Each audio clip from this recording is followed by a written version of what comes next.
Let's break down GKE's architectural edge. Turns out it all goes back to its very creation. And look, this isn't just some marketing spin. It's a structural reality, simply because Google invented Kubernetes.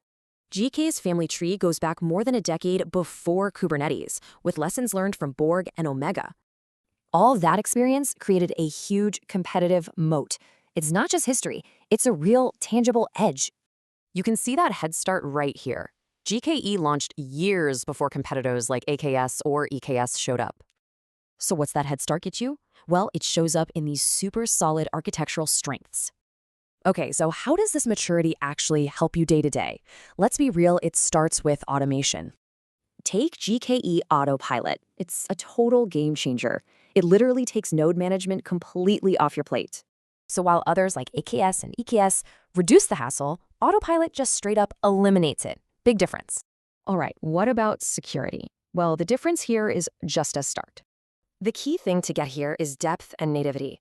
With GKE, security isn't bolted on. It's baked right in. These critical defenses are native in GKE. On other platforms, it's often an add-on or just manual work. This feature alone plugs a huge common security hole by design without you doing a thing. Okay, for all you tech leaders watching, what's the big takeaway? Let's distill it down into 5 points.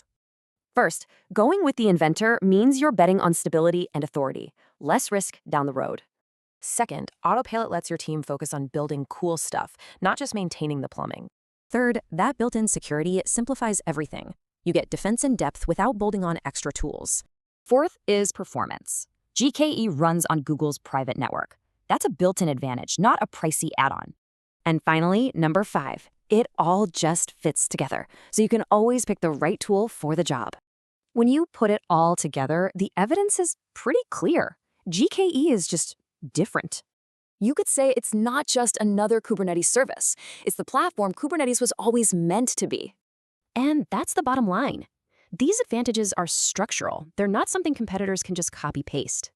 So the final question for you is betting on the inventor the smartest long-term play for your team?